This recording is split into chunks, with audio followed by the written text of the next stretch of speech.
Baik, Assalamualaikum warahmatullahi wabarakatuh. Baiklah, kami dari kelompok 5, dengan studi kasus yang ke-8, mata kuliah Profesi Kependidikan, dosen pengampu Bapak Aang Yuda Prastowo MPD, dan Ibu Dr. Nur Izati SPD MSI. Next. Nah, anggota kelompok 5 itu terdiri dari saya Rio, ada Indah Permatahati, ada Rizky Amri, dan ada Ira Rayani Riswana. Nah, kami memilih kasus yang pertama, masih banyak siswa dan guru Indonesia yang gagap teknologi.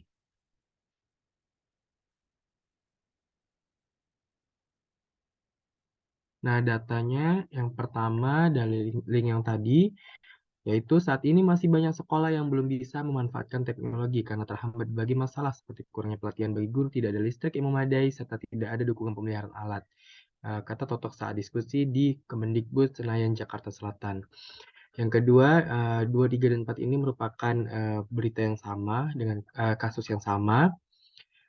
Yang kedua, dari keterangan diperoleh sambinews.com bahwa sebagian guru kewalahan melaksanakan kewajiban memberi tugas rumah kepada para siswa. Hal ini mengakibatkan kegiatan belajar mengajar di rumah tidak mencapai sasaran. Yang ketiga, pandemi memaksa guru dan murid lebih melek digital sehingga mereka dipaksa lebih banyak mempelajari teknologi informasi dan telekomunikasi lebih dalam. Persatuan Guru Republik Indonesia atau PGRI berupaya sekuat tenaga menambah pengetahuan para tenaga pendidik untuk menghadapi tantangan pada era digital. Yang keempat, Kementerian Pendidikan dan Kebudayaan atau Kemendikbud mengungkapkan 60% guru di tanah air belum menguasai teknologi informasi dan komunikasi. Padahal Kemendikbud menyebut Indonesia sekarang membutuhkan sumber daya manusia atau SDM yang unggul.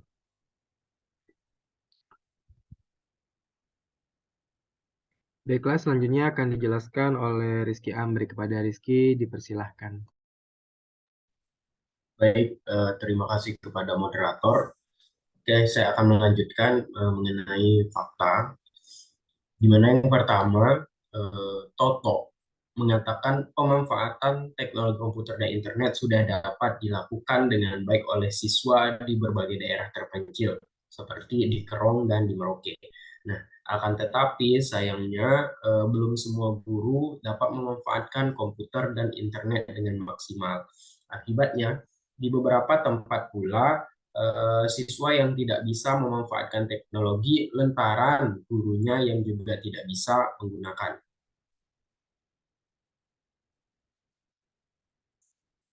Nah, di sisi lain, guru teknologi informasi dan komunikasi atau guru TIK SMP berpendapat pemerintah belum memberikan perhatian yang signifikan terhadap peningkatan keterampilan teknologi komputer dan internet di dunia pendidikan. Nah, bantuan untuk hal itu belum maksimal dan baru berupa diklatnya saja. Terus yang kedua itu ada Kepala Dinas Pendidikan dan Kebudayaan Abdia H. Jauhar SPD dihubungi serambinews.com pada Senin 13/24/2020 mengakui kalau sebagian pendidik setempat masih terbatas kemampuan menggunakan teknologi informasi atau melalui media daring. Sebagian guru sudah bisa memberikan tugas belajar rumah melalui media daring atau online. Nah, akan tetapi sebagian lainnya itu masih memberikan tugas belajar melalui pesan singkat atau SMS. Tugas belajar rumah yang diberikan baik melalui daring atau SMS tetap dipantau oleh guru.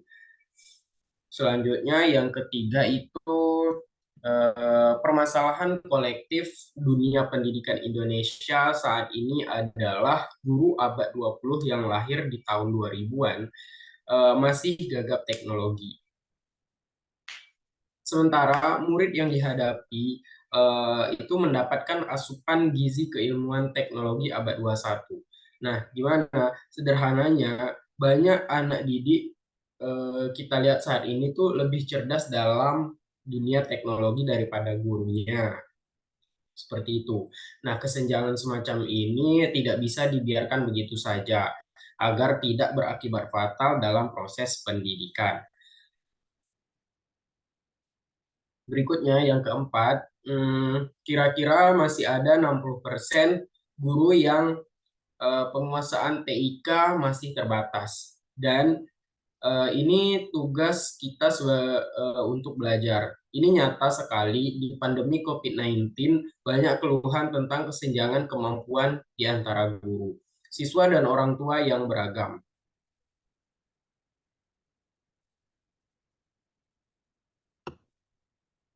Next.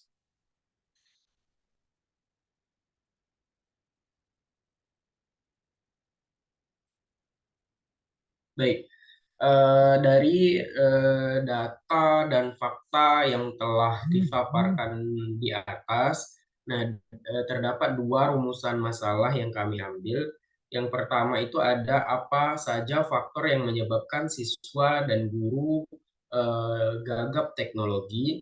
Yang kedua ada bagaimana solusi yang bisa dilakukan agar siswa dan guru tidak gagap teknologi. Baik, mungkin itu saja dari saya. Saya kembalikan ke moderator. Terima kasih.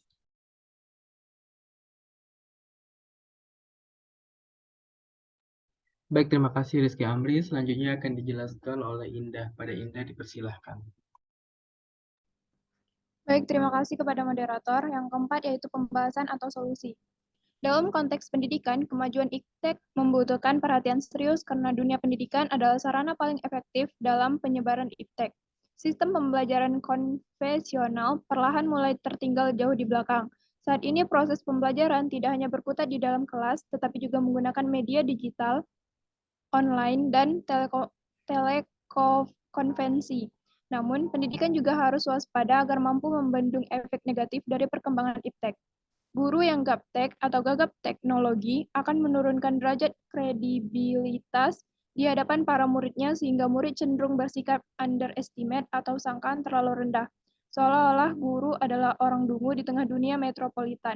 Sederhananya, banyak anak didik kita saat ini lebih cerdas dalam dunia teknologi daripada gurunya. Kesenjangan semacam ini tidak bisa dibiarkan begitu saja agar tidak berakibat fatal dalam proses pendidikan.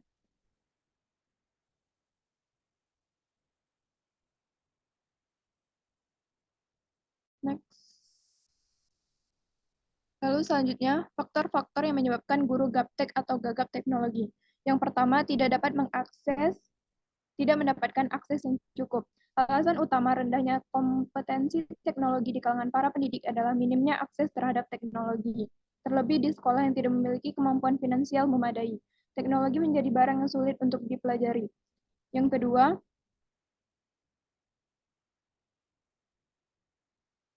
malas mempelajari teknologi baru. Ternyata masih banyak guru yang malas mempelajari teknologi pendidikan. Alasan utamanya karena guru tidak mengetahui atau tidak mau mengetahui banyaknya keuntungan yang diperoleh jika menguasai teknologi. Yang ketiga, tidak memiliki pembimbing. Alasan lain yang membuat guru gaptek cukup banyak adalah minimnya pembimbing yang mampu mentransformasi pengetahuan teknologi ke para guru yang masih gaptek. Padahal akses mereka pada teknologi cukup baik. Ketersediaan alat-alat teknologi pendidikan juga jadi terasa mubazir.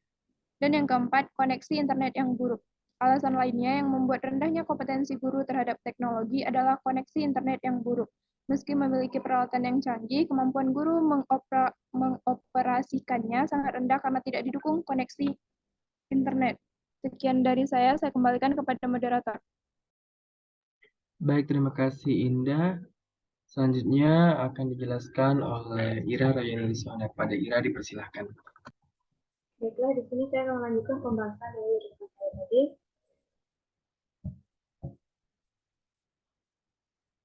Dari beberapa permasalahan atau faktor penyebabnya, maka dapat dicari solusi. Yang pertama itu ada mengikuti pelatihan.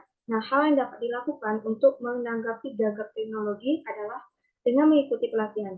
Kemendikbud telah memberikan program pelatihan pembelajaran berbasis TIK yang bertujuan untuk meningkatkan kompetensi TIK para guru berdasarkan standar kompetensi TIK guru UNESCO.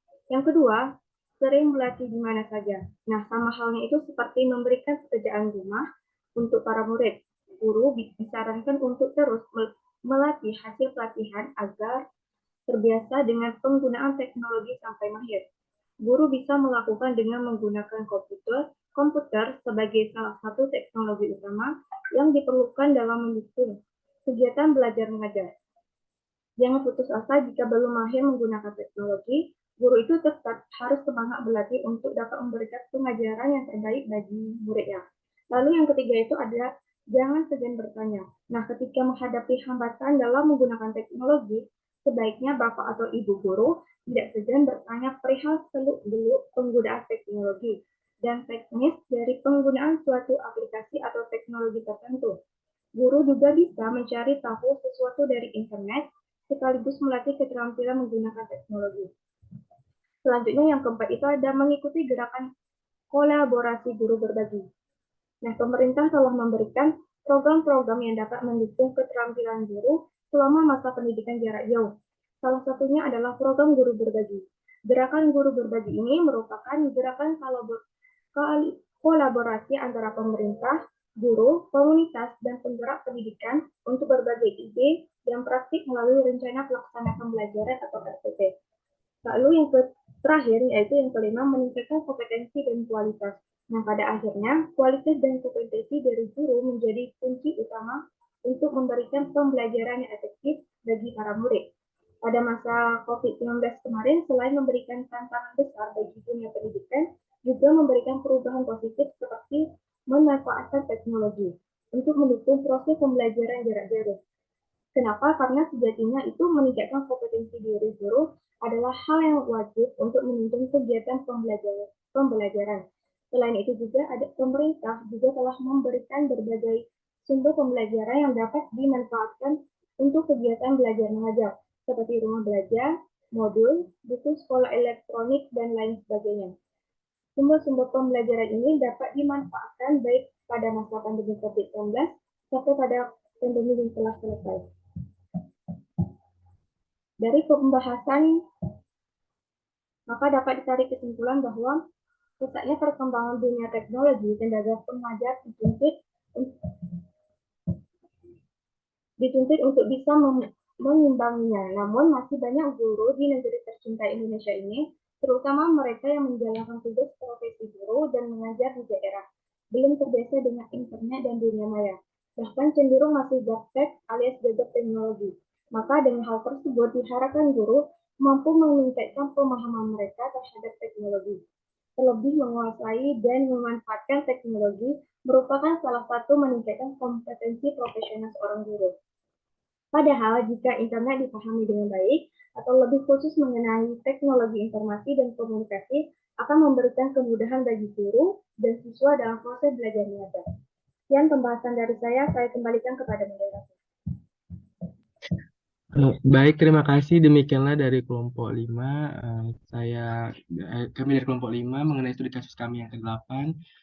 Kelebihan kekurangan kami mohon maaf. Assalamualaikum warahmatullahi wabarakatuh.